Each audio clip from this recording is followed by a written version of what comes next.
Lina Akif, Lena Koncutar, Severin Lorenčić, Domen Valpotić and Blendor Sefaj will talk about theater school and First Gymnazia Maribor.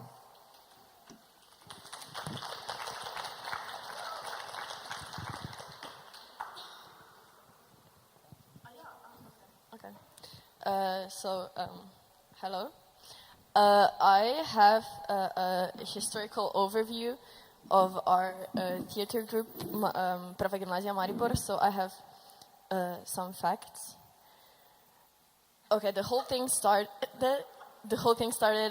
in 1997, and the founder was Mojca Redko, and the first mentor was director Jernaj Lorenci. The current head of the theater is Tjaša Klanšek-Bohinec, and she is sitting right there. Yeah. Then what is our main goal? Or we can maybe, okay, yeah. Our main goal is to educate students interested in this form of art, so in theater, about theater. And the emphasis is on the artistic process itself, rather than the final result, which is a production or a performance each year.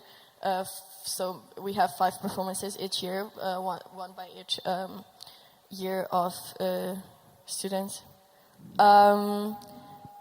It is an extracurricular activity, so students are doing this after school, and of course they are volunteering or yeah. And it is under the leadership of professional mentors. So a wide spectrum of stage expressions, from puppet theater to alternative theater, is covered each year. And throughout the period of 4 years, students approach theater in innovative ways in contrast to classical methods. So basically each year of high school, students from each year form their own group and are doing something special, are switching from mentor to mentor in each year of their high school in order to, I don't know, get familiar with different techniques, different forms of theater. Yeah.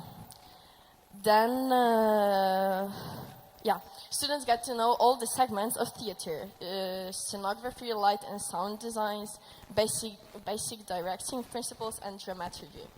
And it is free of charge, of course, for students and entirely managed by them. Mentors are here only to kind of lead the whole process, to educate.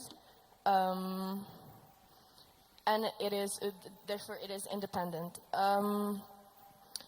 The work of mentors is entirely voluntary.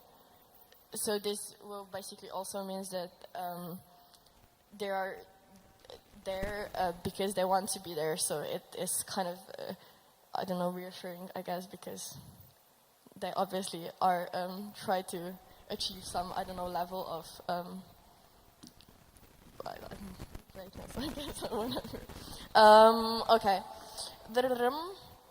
Okay, so in previous season, we actually had 3 parts because 4th year and 3rd year were combined because we didn't have many students, but this does not actually happen often. So part 1, 1st year students, of the curriculum is about the exploration of different possibilities and approaches to theater, learning about the responsibility towards colleagues. Each student is also directing a part of the final performance. So each one of us did this in our 1st year of the school. Then part 2 is based on acquiring new skills, in this case the work with puppets. So the 2nd year, which we'll tell something more about later, was last year working with puppets.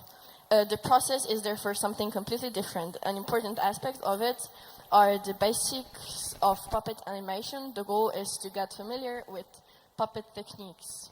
The creative process is mainly in the hands of students, while the mentor is there to lead them into the best direction. And then the third part, well combined, students of third and fourth year who, with the knowledge they gained in the past years, worked on Moliere's playwright. And Lina will tell more about this, I guess. Yeah? No? Severin? See her? Yeah, Severin. Okay, so I have a few photos. This was Dorian Gray, which was a good performance. So I hear, because I wasn't there yet. It was directed by Branko Jordan, right? Okay. Okay, so this was our performance last year. Murder in a Recollection, ali v spominu umor.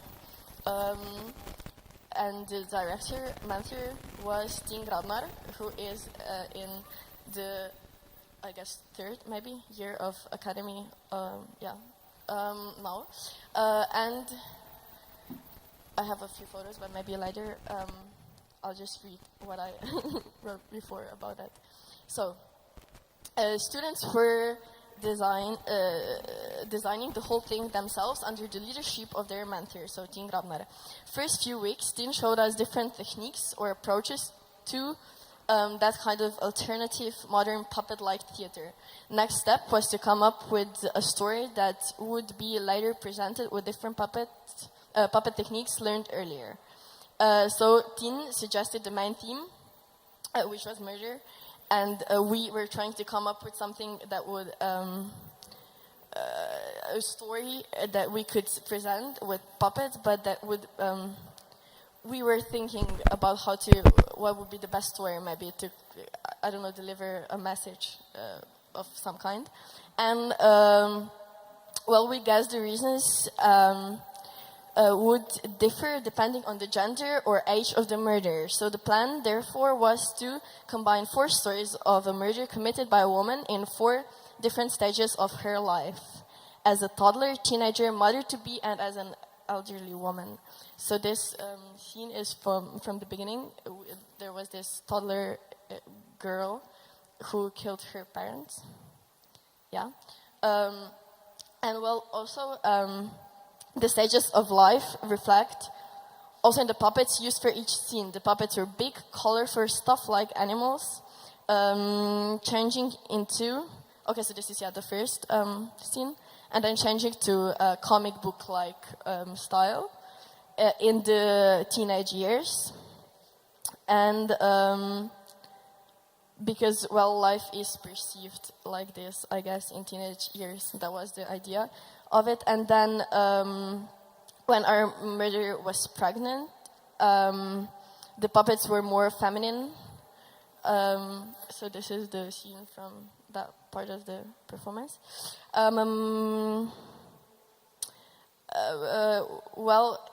this was making the scene rather heartbreaking, I guess. It was really heartbreaking scene. Then this is the final scene where this grandma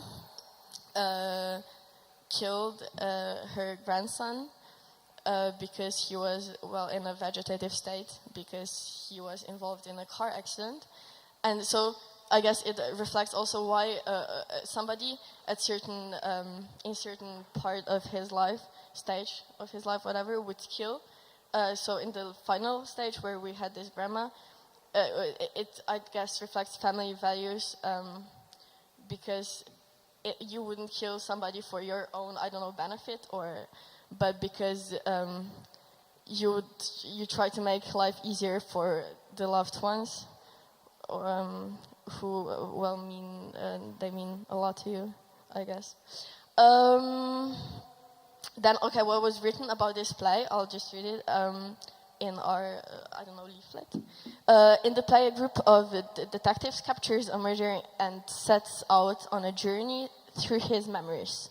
They browse through the collections of the test case, which could be the key to the understanding of human psyche. Whatever. They constantly move along the line between the reality and fantasy, where an exclusive abbey of the adventurers opens time and again. Each recollection attempts to uncover the person. Okay, so this is all from...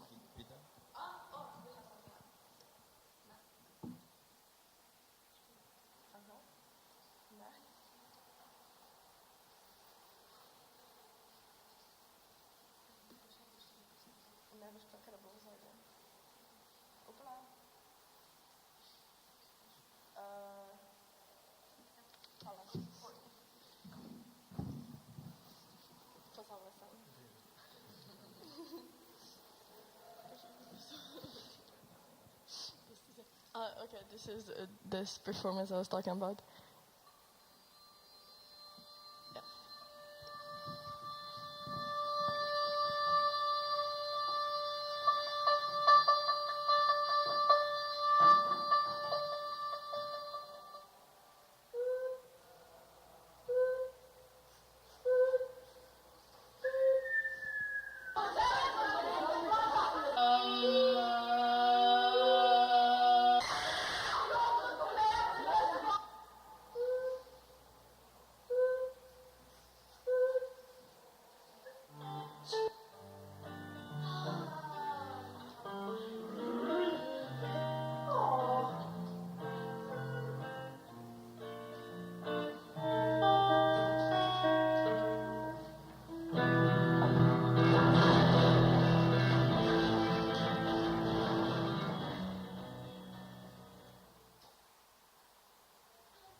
So, hello everyone, my name is Domen and I am also a member of the theater group Prvi Oder. Our group consists of 7 young actors that are all in the 3rd year of high school, so we are all approximately 18 years old. There are 6 girls and me as the only male member. In this year we were faced with a rather unknown drama named Splendids, which was written by a French novelist and political activist Jean Genet. Although the drama was written in 1948,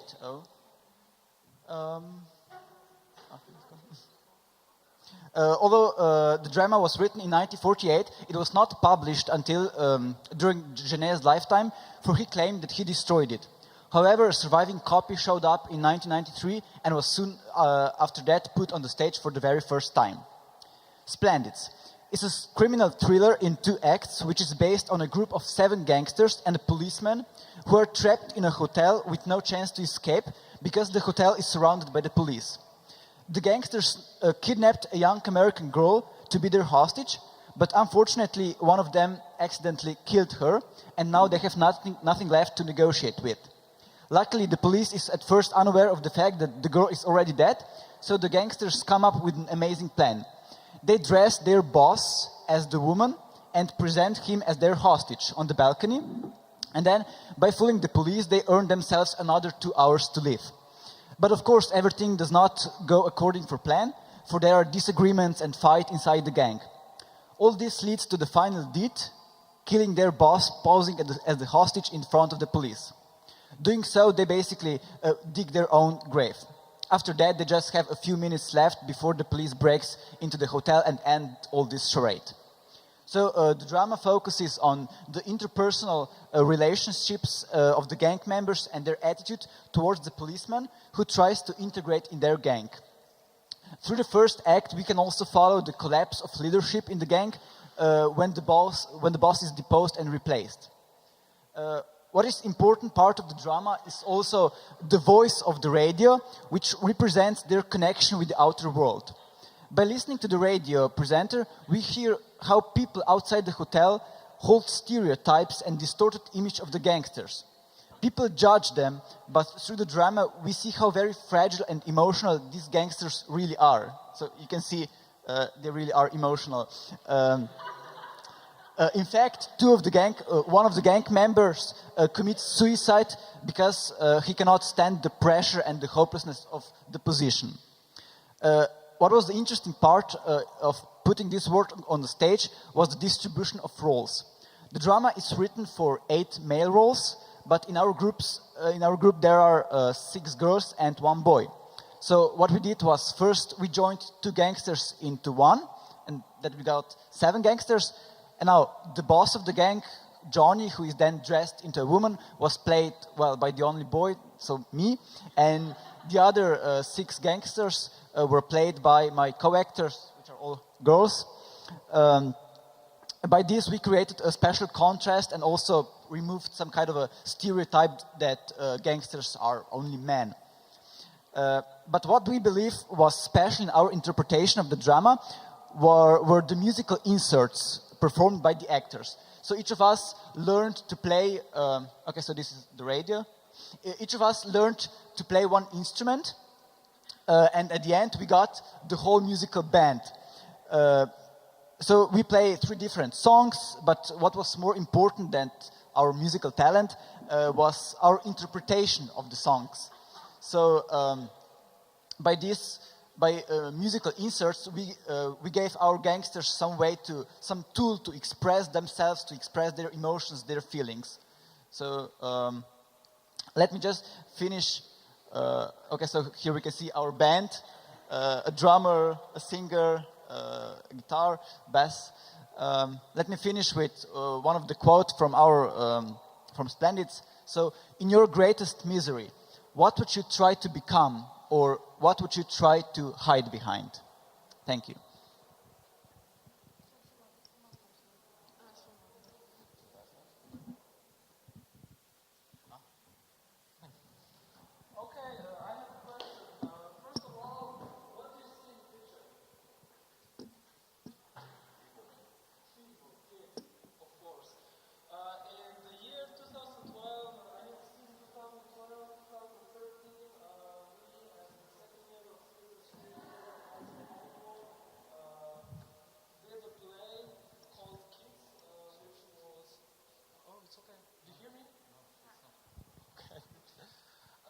We did a play called Kids, which was based upon the film of Harmony Korine, Kids from 1995.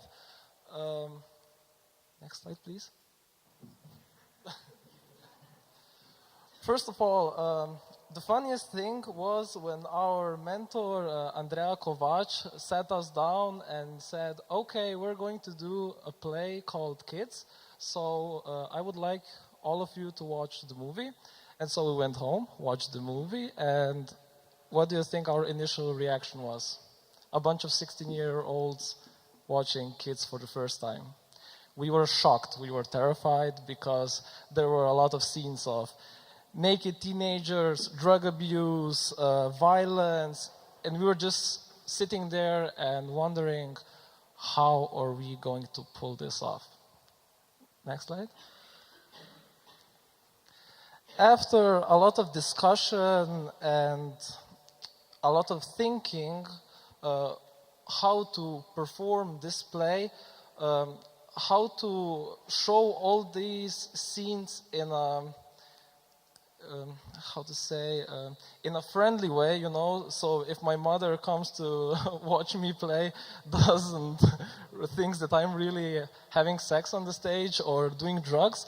We went through this learning process where all of the actors got an assignment. So we studied a lot of different acting techniques, had little so-called seminars where we presented these techniques to our co-actors, and we did a lot of things. We did Stanislavski, Chekhov, Spolin, Honda, Suzuki, Yamaha, all these Japanese things, acting techniques, Buto, you name it, we did it. But we did it in a funny way. We didn't perceive this as some strict learning process, but through games, through having fun, we tried to pull out the best that we can from these techniques. Next slide. Our involvement in the play was really big because we didn't have any text. We took the movie script, we translated it ourselves. We have written some parts of it, and we adapted it to our current situation because the text primarily happens in the New York in the 90s. New York in the 90s have a bit of, no, the whole AIDS epidemic, yeah, crack New York, so on and so forth. So we took this text and we adapted it to our current situation, how we perceive it, and we tried to build our entire play around this text and our own perception of what the teenager life is right now. So the work process was that through games and mostly improvisation, we combined a lot of scenes. We put up like a collage of everything that we learned. So after all this discussion, after all these learned techniques, I mean the basis of the techniques, we glued improvised scenes together and formed the play. Our impressions. First of all, I personally think that this play was a huge success. A lot of my friends who normally don't show up at theater because they're too busy playing basketball or getting drunk or having fun in different ways actually came for the first time voluntarily to the theater, and after the play they said to me, "Wow, Blinder, what was that? I never thought that theater can be so much fun, especially when done by young people. And I always perceive theater as something serious, you know, with the big costumes and some deep feelings, emotions. But we took everything that was complex in the movie and showed it in a light way, but yet understandable. So, I don't know.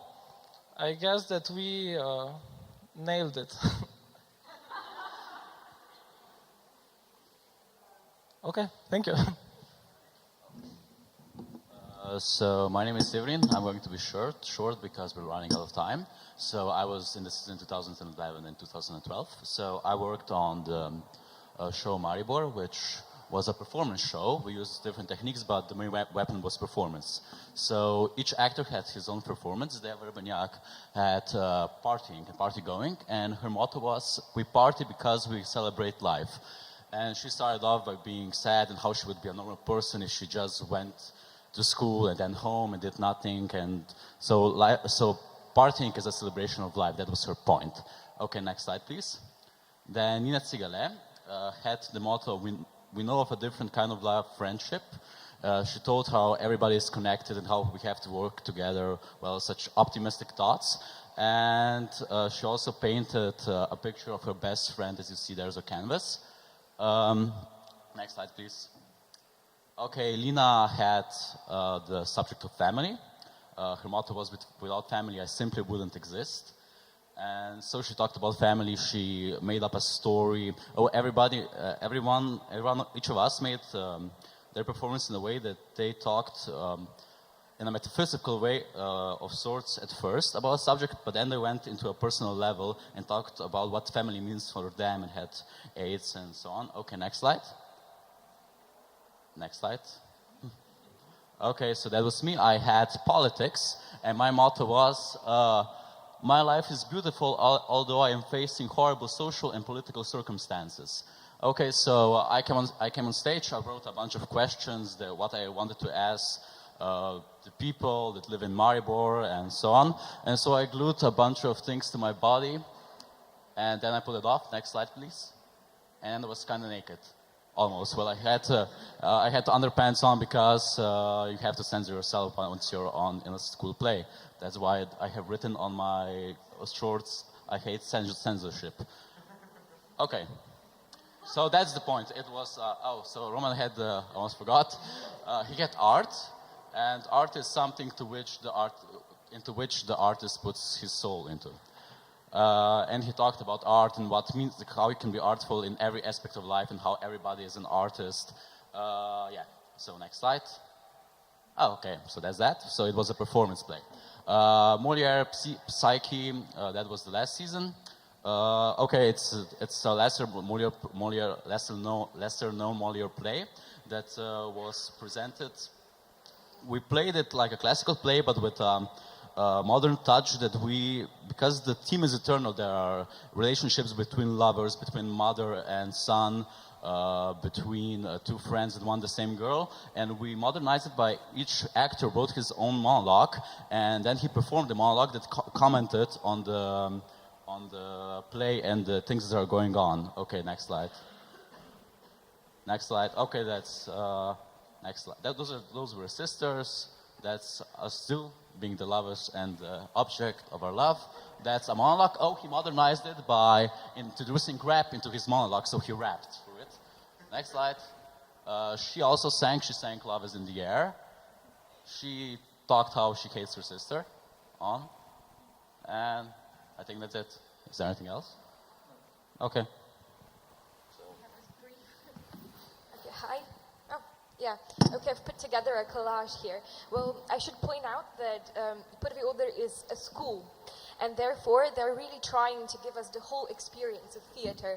So we do study different acting techniques, or are rather introduced to different acting techniques, and then of course we build a character and create a play, and then we perform those plays, and in the end we do go to festivals if we're lucky enough. And here is the first festival. It's called Mondial du Théâtre, and it's in Monaco, in Monte Carlo. It occurs, or it takes place every 4 years, and it's one of the most prestigious amateur festivals in the world, I would say. So attending a festival is an incredibly rewarding thing, but it's of course overwhelming, because all of a sudden you're embraced by so many different cultures and so many different theater mentalities, theater approaches, and that's what happened here. And we saw a lot of plays from all around the world, from Canada to Japan to South Africa.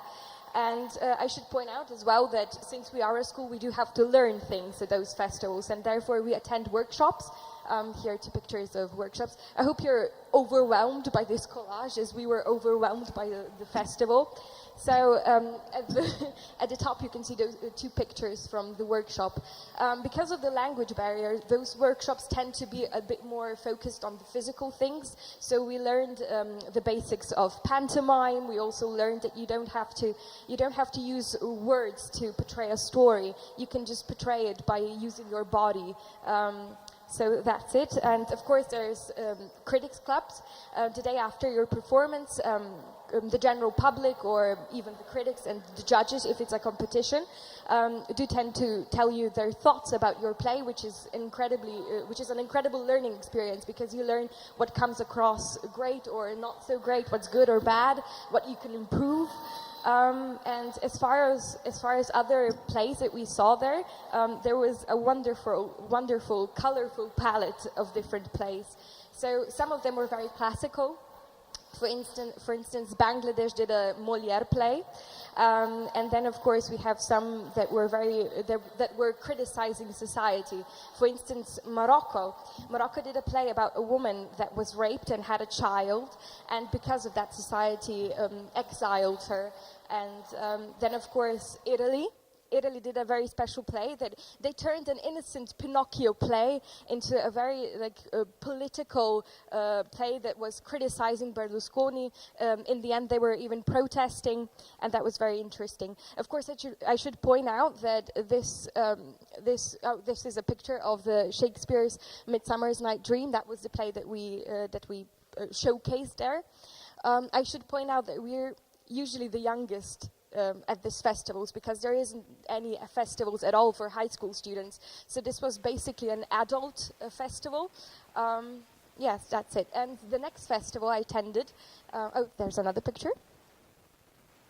The next festival was in Minsk, in Belarus. That happened, I think, a month after, and we attended with a different play, with Psyche, Molière Psyche, and that was actually a competition. So we got a little bit of a reality check, because we came from this glamour of Monte Carlo, of Morocco, the land of casinos, to this simple Minsk that had the social reforms, and so the plays even portrayed that in a way. So we also attended many workshops, or one. The workshops, again, kind of tended to focus on the physical. We worked in pairs, we worked with sticks, with other objects, and of course we attended as much critics clubs as possible. Here are some photos from different plays. This is, I think, Macedonia. They had a very, very lovely play that was incredibly physically demanding. They didn't use any words at all. And as I mentioned, this was, again, a competition, and we did get 2 awards. One was here in the middle. One was for Best Actor, and one was for Best Supporting Actress. And then, I know I'm running out of time probably, but very briefly I'm going to... very briefly I'm going to talk about the play. I think it occurs at 2 o'clock. It's Relation After Beckett. And this is our play from the 4th years. And in the many months that we were creating in this creative process of building this beautiful play, and that we had the pleasure to work with our mentor Alexandra, we really experimented a lot with our bodies, with emotions. Really, we tested our limits, and through this process, we deepened ourselves in the story of 3 people. Of a married couple, a man and a wife, and of course the mistress. And we posed a lot of questions, a lot of WH questions, why, where, and so we talked about this love triangle. These characters are in their afterlife and talking about this love triangle they created in their previous life. So we built a lot of different dynamics between those characters, and we also wrote a biography and biology of those characters. So we really did get to know them and really did get to explore the relationships between those characters. And it was an incredibly intense process. It was probably the most intense we ever had, but it's probably the most rewarding as well. I think that's it. Thank you very much. Thank you very much. As you can see, they are not only young, they can do a lot of things, they can talk greatly, and we'll see their performance.